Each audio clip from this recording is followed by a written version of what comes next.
And I'm recording this 1 week before what will be the 49th anniversary of the concert contained in this album, Elvis Recorded live on stage in Memphis. But I'm not sure I'm ever going to be able to listen to the record ever again. Wherever you go, wherever you may wander in your life, surely you know. A few months ago, a couple of viewers actually asked me to show the Japanese versions of this album recorded live on stage in Memphis. So I'll do that first, and then I'm going to talk about why I probably won't ever listen to them ever again. And at the end of the video, I'm going to include some footage from my recent trip to Tokyo, some footage that I didn't show in my first video on that topic, including an item that I found in one store that I've never seen anywhere before. And maybe some of you out there will know what it is and perhaps can tell me more about it. But anyway, let's go first of all to the Japanese copies of Live on Stage in Memphis. So the album came out in America in July 1974, and it followed over 2 months later in Japan. The concert, of course, was recorded in Memphis on March the 20th, 1974. The first Japanese album looked like that. At first glance, it looks like a different cover, but in actual fact, this is kind of like a poster, what they call a poster obi, and you can just fold it off. So at the top you have all the details that you normally get with a Japanese obi: album title, a blurb on the album, and the song listings, etc. But this is a full-length photo of Elvis that wraps right around the cover. I've had this album for a long time and I didn't really know too much about the concert, so I always assumed that he wore this black suit on the night. I thought this was a picture from the actual concert, but in fact he wore a white jumpsuit on March the 20th in Memphis, and I believe this picture was taken in Hawaii in November 1972, and it was actually taken by a Japanese guy, Yoshiji Kizaki, and I think he's still alive. He's a big Elvis fan, and he actually wrote the sleeve notes to a lot of Elvis's Japanese albums, including this one here. So when you take the poster obi off, the cover is, at first glance, the same as the American version. But this is a live album, so as with all the other live albums in Japan, they took great care over the packaging of this album. And it actually folds out. It's a gatefold, and on the inside there you have illustrations, and then there's the sleeve notes by Mr. Kizaki, and it has like a 4-page booklet that's stuck inside the cover. And if you open that further, you get some more liner notes, and then this color picture from, I believe, around 1972. And then just on the inside cover, you've got the English lyrics as ever. So that one came out in September 1974, and just a month later they issued it with a standard obi in this purple and orange design. The record in here was pressed in October 1974. Otherwise, the album and the cover is exactly the same. I'll just quickly show you the record. All of these are on the orange RCA label. Same tracks that you got anywhere else. Then, in 1975, a new company started manufacturing the records, RVC Corporation, and when they issued the album, it had a slightly different obi with this blue and orange design, slightly different to the purple and orange one.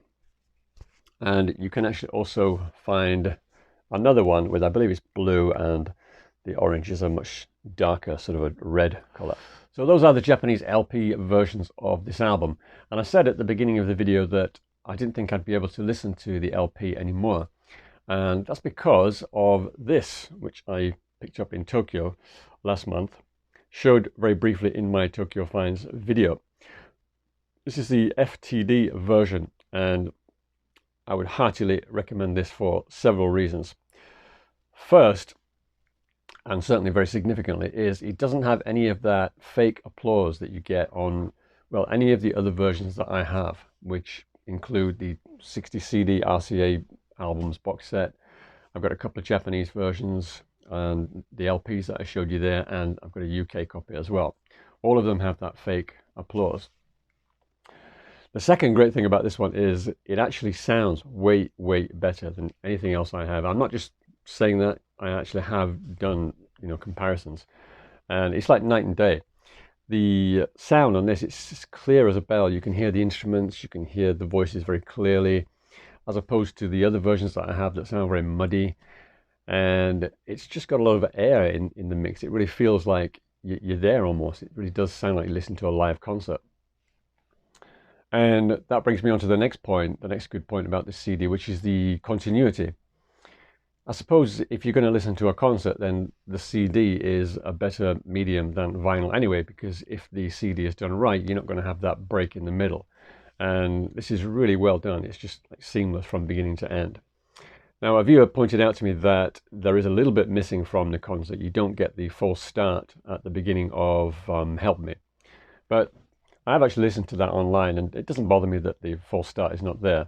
I mean, Elvis wouldn't have wanted it in there anyway, because he makes a mistake at the beginning of the song. He stops the band and they restart it because he knew that they were recording this. So yeah, it's a really seamless concert right the way through. It's a really enjoyable listen. 60 minutes, you can just sit back, relax, and listen to the whole concert.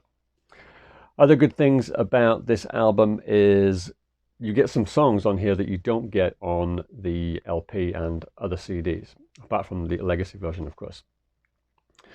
It does have a few songs that had been released live on other albums, like Paul Saladani, Suspicious Minds, Love Me, and Funny How Time Slips Away. But these are all good versions of those songs. But for me, the best unreleased track on here is the version of Steamroller Blues, which had been released the year before on Aloha from Hawaii. The version of Steamroller on this CD, I think, is actually even better than the version on Aloha from Hawaii. Last but not least, another great reason to pick up this one is because of the packaging. It actually does have some photos from the concert itself. And it's FTD, so it's one of those 7-inch fold-out packages. It also comes with this booklet as well. It doesn't have a great deal of information in it. It lists the songs and the musicians, but most of the pictures are actually in color. There's also a review there from what I think is a Memphis newspaper, the Commercial Appeal.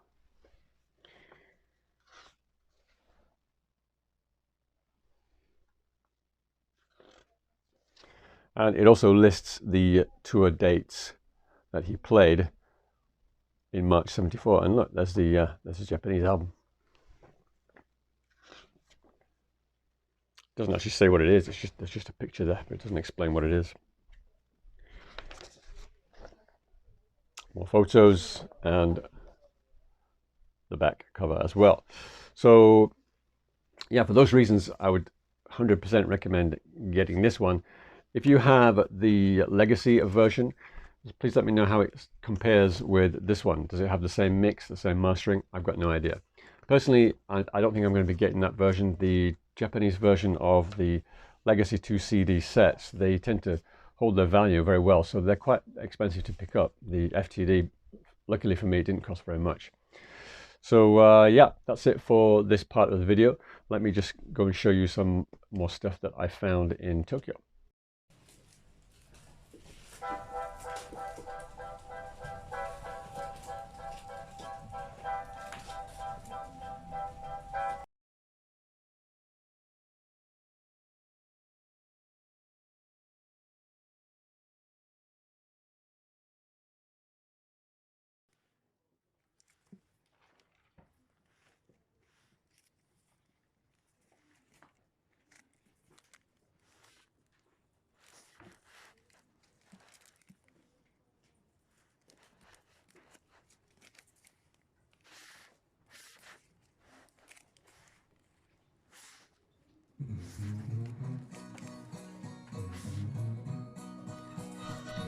This particular shop had a lot of music on vinyl albums, fairly recent ones, mostly soundtracks, as you can see. They were going for really good prices. They were new but being sold at used prices.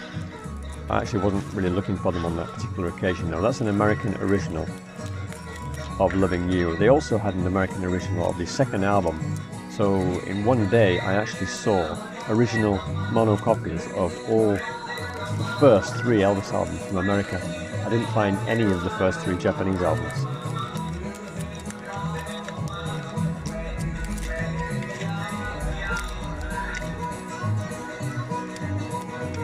These are all, nearly all imports. That's an American copy of Paradise and Wine Star.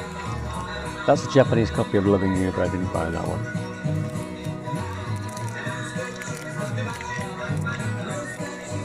That's it for this week. Thanks very much for watching. See you next time. Wherever you go, wherever you may wander in your life, surely you know. Wherever you go,